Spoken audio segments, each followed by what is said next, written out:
आज की वीडियो में जानेंगे सृष्टि, ईश्वर और मनुष्य दोनों का साहसिक कार्य है। ईश्वर की सृष्टि की कहानी अद्भुत है। किस प्रकार उन्होंने इस पृथ्वी पर समस्त प्राणियों के अस्तित्व को प्रकट किया और किस प्रकार वे अपने में हमारे वास्तविक अस्तित्व की ओर हमें वापस बुलाने के लिए अदृष्ट रूप से कार्य कर रहे हैं। मानवीय भाषा में ईश्वर की सृष्टि के ब्रह्मांडीय साहसिक कार्य और असंख्य मानवों की व्यक्तिगत जीवन रचना के साथ उसके सूक्ष्म आंतरिक तालमेल की व्याख्या करना लगभग असंभव ही है। हम देखते हैं कि मनुष्य औसतन 60 वर्ष जीते हैं और मगरमच्छ 60 से 100 वर्ष। रेडवुड पेड़ का जीवन 2000 वर्ष का होता है। कुत्ते का लगभग 14 वर्ष और घोड़े का अधिक से अधिक लगभग 36 वर्ष। यह स्पष्ट है कि किसी ने ये विभिन्न जीवन काल निर्धारित किए हैं। फिर भी हम कुछ महान योगियों के विषय में सुनते हैं जो सैकड़ों वर्षों तक जीवित रहे।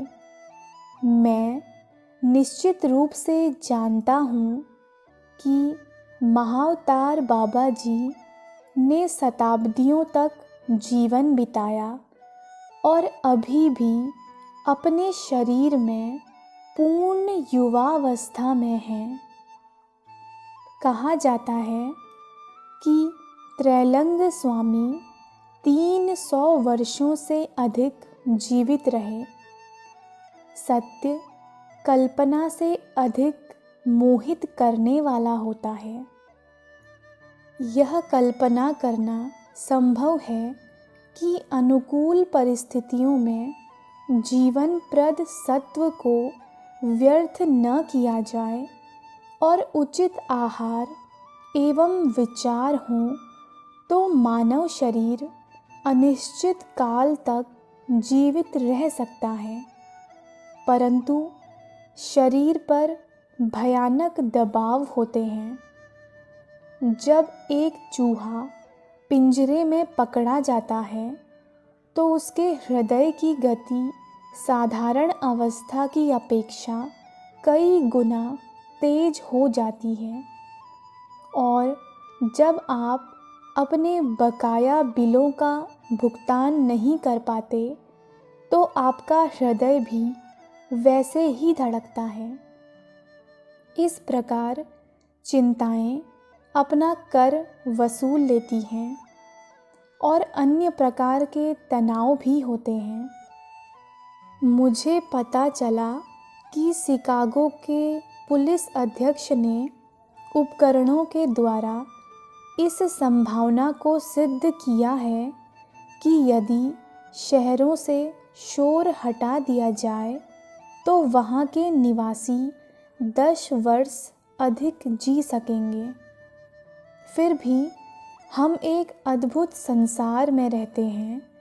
जो लोग केवल खाने पीने और मौज करने तथा सोने के लिए जीवित हैं, उनको मानव जीवन के आश्चर्यों का कुछ पता नहीं है। आत्मा का साहसिक कार्य गर्भ धारण के समय गर्भ में प्रवेश करने के संघर्ष से ही आरंभ हो जाता है। सूक्ष्म जगत में करोड़ों आत्माएं हैं जो पृथ्वी पर वापस आने के लिए गर्भ धारण के समय संयुक्त हुए शुक्राणु और अंडाणु में प्रवेश करने के लिए संघर्ष कर रही हैं।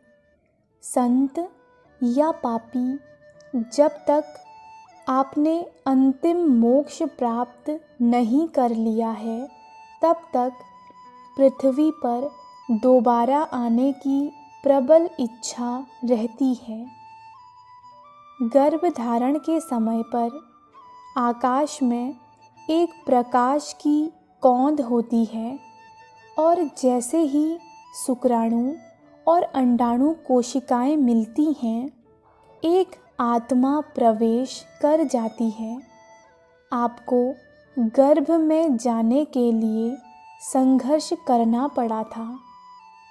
केवल आप ही नहीं, अनेक आत्माएं प्रवेश करने के लिए धावा बोलती हैं और उनमें से जो जीत गई वे आप हैं और मैं हूँ। यह कोई आसान विजय नहीं थी।